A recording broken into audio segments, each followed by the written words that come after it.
जब आपको ये पता लग जाए कि आपकी जो वाइफ है, फीमेल पार्टनर है, वो नार्सिसिस्ट कैटेगरी की है। बहुत सारे वीडियोज़ हैं जिनसे आपको ये पता लग जाएगा कि ये नार्सिसिस्ट कैटेगरी की है। और अगर अंग्रेज़ी के शब्द के पीछे नहीं जाना चाहते हो, तो जब आपको ये लगे कि ये मेरी बिल्कुल नहीं चलने देती है, अपनी ही चलाती है, इसने मेरे माँ-बाप को भी काट दिया है और मुझे बिल्कुल आइसोलेट कर दिया है, मैं जो कुछ भी करता हूँ, उसको अच्छा नहीं लगता है।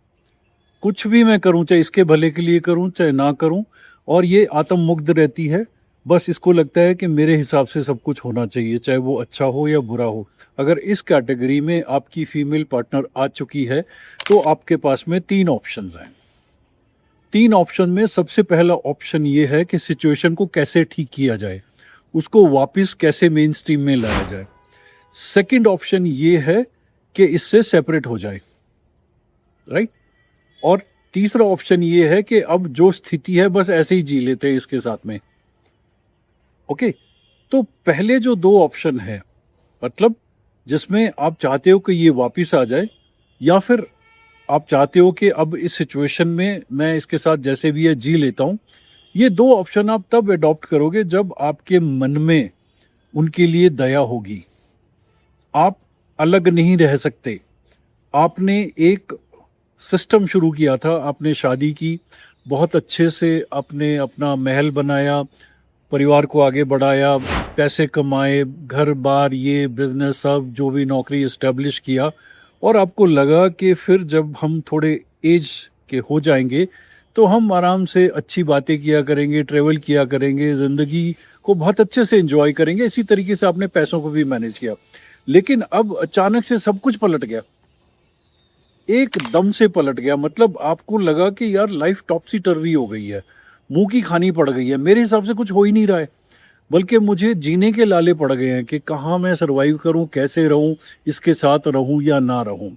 तो अगर आपको ये लगता है कि इसके बिना मैं नहीं रह सकता और मैं किसी तरीके से या तो इसको वापस लाऊँगा या फिर कुछ मैनेज करके मैं इसी के साथ रहूँगा, तो अब मेरी बात ध्यान से सुन लो। अगर आप इन्हीं के साथ रहना चाहते हैं, अलग होने की हिम्मत नहीं है, और आपको लगता है कि बिज़नेस भी फैला हुआ है, इसको मैंने कई चीज़ों में इन्वॉल्व भी करके रखा हुआ है, प्रॉपर्टी में, पैसों में, ये वो, और मेरा अब हिम्मत नहीं है कि मैं इसको अलग कर दूँ, तो सबसे पहले आपका जो प्लेस ऑफ लिविंग है वो अलग होना है। मतलब जैसे डुप्लेक्स में आप रहते हो, तो वो अलग फ्लोर पे रहती हैं, आप अलग फ्लोर पे रहते हो। ये आपको करना बहुत ज़रूरी है, राइट? 24 घंटे उनके सामने नहीं रहना है।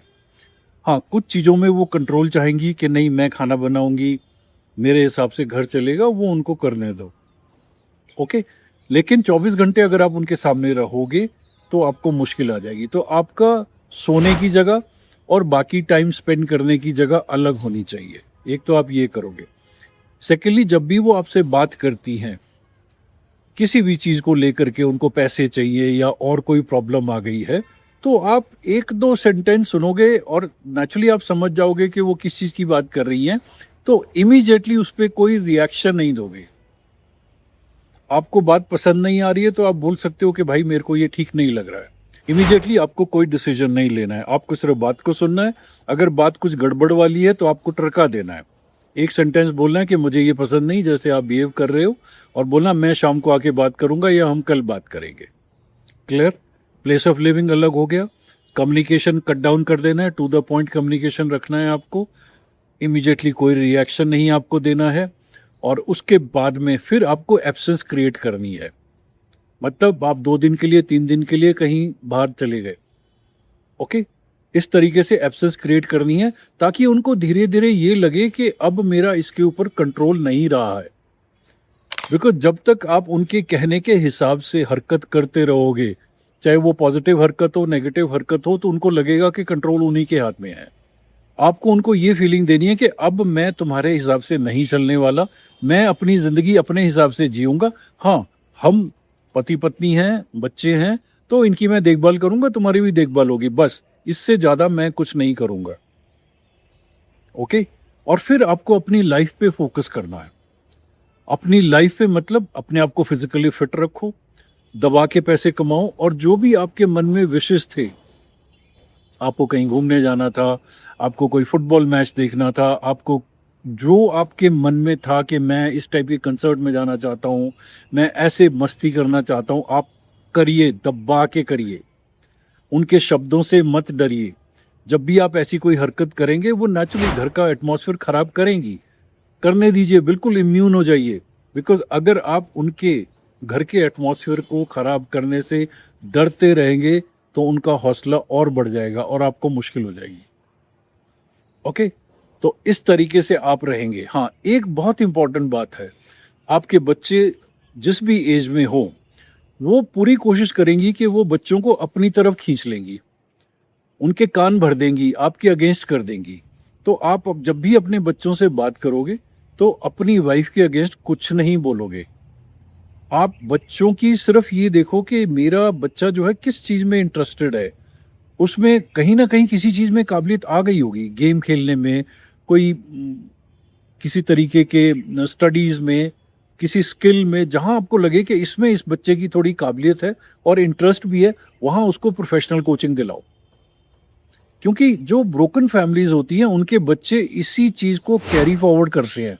उनकी डेफ़िनेशन मैरिज को लेकर के बिल्कुल सही नहीं होती है।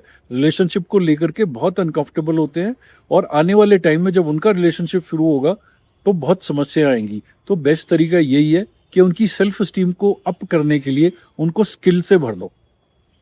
उनको गाना गाना भी आना चाहिए, उनको स्विमिंग भी आनी चाहिए, उनको खाना बनाना भी आना चाहिए, उनको गाड़ी चलानी भी आनी चाहिए, पैरा जंप भी जो आप करवा सकते हो, जैसा बच्चे का प्रोफ़ाइल है, उसके हिसाब से एक्सेलेरेटर दबा दो, ताकि उस बच्चे को हमेशा ये फीलिंग रहे कि मेरे को ये भी आता है, ये भी आता है, ये भी आता है और अपने ऐज के बच्चों से मैं काफ़ी एक अच्छे मुकाम पर हूँ।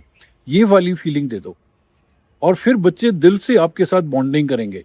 ओवरटली हो सकता है वो अपने मम्मी के सामने ऐसा कुछ ना बोलें, लेकिन दिल से आपके साथ वो बॉन्ड करेंगे, अगर आप इस तरीके से उनको प्रोफ़ेशनल कोचिंग दिलाते हो। इसमें बहुत प्रॉब्लम आएगी, आपकी वाइफ़ ये नहीं होने देगी, बहुत कुछ होगा, तो डायरेक्ट मत करो, किसी और के मुँह से कहलवा दो। स्कूल वालों से इनिशिएटिव दिलवा दो कि बेटा तुम इस चीज़ में ठीक हो तो तुम ये वाली कोचिंग कर लो, तुम ऐसा वाला काम कर लो। क्योंकि डायरेक्ट आप कुछ भी घर में अगर बोलोगे तो घर पे जो है वो आपके अगेंस्ट ही वेव चलेगी, चाहे आप ठीक बोल रहे हो। ओके? तो इस तरीके की अगर आप हरकत करते हो तब आप सर्वाइव कर सकते हो। कोशिश करना है, अपने फाइनेंसेस को छुपा के रखना है, अपने इंटेंशंस को छुपा के रखना है और अपने बच्चों के लिए जो आप ये जुड़ाव रखना चाहते हो सिर्फ इसी पे फोकस करना है और अपनी देखभाल करनी है। अपनी जो फीमेल पार्टनर है उसको रिपेयर करने की कोशिश मत करो। ओके? एक तो ये तरीका हो गया।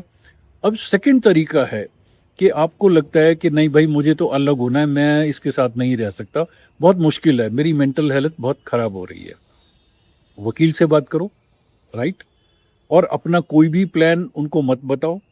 दया बिल्कुल मत करना, बिकॉज़ वो आपके ऊपर दया नहीं करने वाली हैं। वो जब एलिगेशन लगाएँगी तो हर किस्म के एलिगेशन आपके ऊपर आएँगे और आप बिल्कुल बिल्कुल ही शॉक में आ जाओगे कि यार ऐसा तो मैंने कुछ किया ही नहीं है। बिकॉज़ उनका खुद का दिमाग नहीं चलता है भाई, वो किसी वकील का दिमाग चल रहा होगा या किसी और के इन्फ्लुएंस में होंगी वो। ओके? तो जब भी आप सेपरेट लेने का डिसीजन लेते हो तो वकील से बात करो, बल्कि एक क्या 2 वकील से बात कर लो।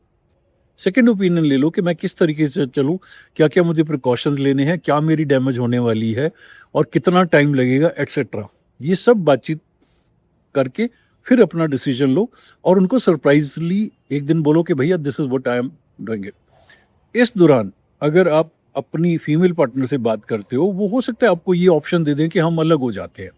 लेकिन जिस दिन आप ये इनिशिएटिव ले लोगे कि हाँ, हम अलग हो रहे हैं, ये मैं कागज़ ले आऊँ, तुम साइन कर दो, वो बैक फुट पे आ जाएँगी।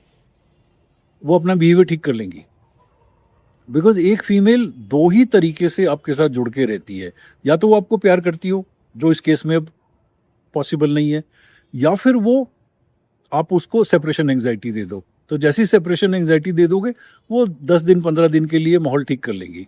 ये कोल्ड एंड वार्म वाले कोल्ड एंड हॉट सिचुएशन जो है, ये कई बार चलती है, जब भी फीमेल नार्सिसिस्ट डिक्लेयर हो जाती है। वो कभी ठीक हो जाएगी, कभी बेकार हो जाएगी, कभी ठीक हो जाएगी, कभी बेकार हो जाएगी।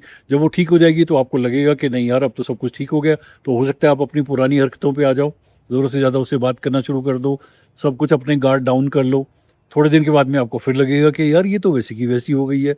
तो एक बार जब वो डिक्लेयर हो गई है कि भैया वो अब नार्सिसिस्ट कैटेगरी में आ गई है, तो वो रिपेयर नहीं होने वाली है।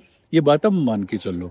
जो दो तरीके मैंने बताए, रिपेयर करने का एक तरीका है, एक ये नया तरीका है मैंने कुछ लोगों पे लगाया है, लेकिन अगर वो वाला दम आपके अंदर है तो आप रिपेयर भी कर सकते हो। तो अभी हमने दो चीज़ों की बात कर ली।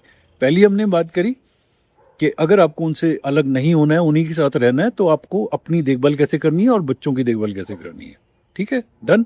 और उनके साथ बातचीत कैसे करनी है वो आपको दिखाएंगी पहले, उसमें ज़रूरत से ज़्यादा फ़ोन भी करेंगी, आपको ये फीलिंग देगी कि मैं तुम्हारे बारे में जानना चाहती हूँ, मैं तुम्हारे बारे में कंसर्न्ड हूँ, तुम क्या खाओगे, कैसे है। ये सब बातचीत जो है ना, वो आपको खुश करने के लिए नहीं की जा रही है, वो सिर्फ इसलिए की जा रही है ताकि उसको पता लगता रहे कि आप कभी हो कहाँ और कर क्या रहे हो। वो इन्फॉर्मेशन गेन करने के लिए की जा रही है। और कईयों की तो गाड़ियों में जीपीएस लगवा देती हैं। ओके, अब आते हैं हम थर्ड, जो बहुत ही फैंटास्टिक तरीका है कि आप ये सोचते हो कि यार मेरी शादी हुई थी, मैंने इतनी इन्वेस्टमेंट करी है, सब कुछ बढ़िया किया है, और अब मैं चाहता हूँ कि नहीं यार, मेरे को इसी के साथ रहना है और मेरे को हैप्पीली रहना है और मेरे को इसको ठीक करना है। दुनिया में कोई नार्सिसिस्ट को मेन स्ट्रीम में नहीं लिख रहा है। मैं एक तरीका बताता हूँ, आप करके देख लो। तैयार? रेडी? ओके। जो भी लोग अब जो मैं कहने वाला हूं इस तरीके में जाना चाहते हैं, पहले वो एक गाना गा के देखो। ओके, मैं कोशिश करता हूं। ये झुके शाम ढले, ये उठे सुबह चले, मेरा जीना मेरा मरना इन्हीं पलकों के तले, तेरी आंखों के सिवा दुनिया में रखा क्या है। अब मैंने जैसे भी गाया टेढ़ा मेढ़ा, आप भी गा के देखो। चलो गाओ, कोई भी एक रोमांटिक गाना गाओ। Yes, try. Do you know मैं आपको ये क्यों कह रहा हूं? अगर आप अपनी नार्सिसिस्ट फीमेल को वापस मेन ट्रैक में लाना चाहते हो, तो भैया आपको दोबारा से रोमांटिक हीरो बनना पड़ेगा। डरना नहीं है। जब तक आप डरते रहोगे, आपके चेहरे पे नजर आता रहेगा कॉर्टिसोल रिलीज कर रहा है, इस इंसान की हालत खराब हो गई है, उनको विनर की फीलिंग आएगी, वो कभी वापस मेन स्ट्रीम में नहीं आने वाले। लेकिन अगर आप उनको शॉक दे दोगे एकदम से, वो कुछ भी आपको गलत फलत बोल रही हैं, जो कुछ भी कह रही हैं, और आप पलट के क्या बोलते हो, यार मैंने एक एमटेक से शादी करी है, मास्टर्स ऑफ टेक्नोलॉजी, इंजीनियरिंग की इतनी बढ़िया ब्रांच से हो तुम, क्वांटम फिजिक्स तुमने पढ़ी हुई है यार, सेमीकंडक्टर में डील करती हो, और अपनी वोकैबुलरी देखो यार, तुम क्या शब्द इस्तेमाल कर रही हो, ये मैच नहीं हो रहा है यार, कुछ बेटर वोकैबुलरी। यार इतनी सी बात तुम्हें समझ में नहीं आ रही है? Okay, you have to show her, portray yourself कि तुम अब एक नंबर वन हीरो हो। ओके, और तुम्हें फर्क नहीं पड़ता वो क्या बोल रही हैं, कैसे बोल रही हैं, और तुम हमेशा ये जताओगे कि भैया तुम बहुत हाईली क्वालिफाइड हो, देखो तुम ये क्या कर रही हो। जब भी कुछ और लगे, यार तुम इतनी खूबसूरत हो यार, ये अच्छा नहीं लगता यार तुम ये जो बोल रही हो, ये हरकत यार शादी से पहले मैंने तो नहीं सोचा था। तुम तो यार एक फैंटास्टिक फीमेल हो यार, तुम्हारे इतने प्रोजेक्ट्स में तुमने इतना एक्सेल किया हुआ है, ये छोटी सी चीज को आप ऐसे क्यों कर रही हो यार। Okay, I hope you understood the spirit part of it. उनके वर्ड से डरना नहीं है, उनके एक्शन से भी नहीं डरना है, आपको एक डिफरेंट पर्सपेक्टिव उनके सामने पेश करना है, और थोड़ा रोमांटिक, थोड़ा सा, जरा होले होले चलो मोरे साजना। अब आप कई लोग हंस रहे होंगे कि यार हमारी तो यहाँ बैंड बजी हुई है, हालत खराब हो रखी है, हमारी तो आवाज नहीं निकलती उसके सामने, उसने हमारा जीना आराम कर दिया है, और तुम साले कह रहे हो कि गाना गाओ। देखो भाई, अगर आपको लगता है कि मुझे अपनी नार्सिसिस्ट फीमेल को वापस लाना है, 10-15 दिन अपने आप को रगड़ के रख दो, आउट ऑफ ब्रेथ जाओ, एक्सरसाइज करो, खूब अच्छे से स्विमिंग करो, घोड़ा चलाओ, मर्दों वाली चीज़ों में घुस जाओ, और उसके बाद में एक रोमांटिक हीरो बन करके घर में जाओ। मैं बता रहा हूँ, जैसे ही उसको लगेगा कि यार मेरा तो इसके ऊपर अब कोई चलता ही नहीं है, अब ये इंसान तो एकदम से बदल गया है, वो आपके ऊपर इल्ज़ाम लगाएंगी कि मुझे लग रहा है तुम्हारा कोई चक्कर चल रहा है, क्योंकि तुम नए नए परफ्यूम लगा रहे हो, अब स्माइल करते हो, बालों को झटका देते हो, ड्रेसेस बहुत अच्छी पहन रहे हो, और 2-2 3-3 दिन गायब रहते हो, तुम्हारा तो कोई चक्कर चल रहा है। हाँ बोले यार चक्कर चल रहा है कि अब यार हम इंसान हैं यार, मर्द हैं, अब हमें ज़रूरत है एक पार्टनर की। अब तुम तो मुंह सुजा करके उधर बैठी रहती हो, बात भी नहीं करती हो। तो भाई हम तो अपनी ज़िंदगी ऐसे औने पौने भाव नहीं बेचने वाले। अब हम तो जो है बहुत ढंग की ज़िंदगी जिएंगे। वो धमकी देगी कि मैं तुम्हें बदनाम कर दूंगी, मैं तुम्हें वो कर दूंगी, भैया ये सारी धमकियां हैं। तुम क्यों डर रहे हो यार? तुमने जिंदगी में इतनी मेहनत करी है, एक पर्टिकुलर प्लेटफॉर्म पे पहुंचे हो, तुम एक औरत को नहीं हैंडल कर पा रहे हो? ये एक मौका है, अपने अंदर में कॉलेज वाला रोमांस बाहर लेकर आओ। ओके, वही गाना, तुम जो मिल गए हो तो ये लगता है कि जहां मिल गया। Okay, get your romantic hero back into your married life. Trust me, मैंने बहुत सारे केसेस में यही चीज पंप की थी। They have much fantastic life now. You can also do it. फिर क्या, take care, it's your life.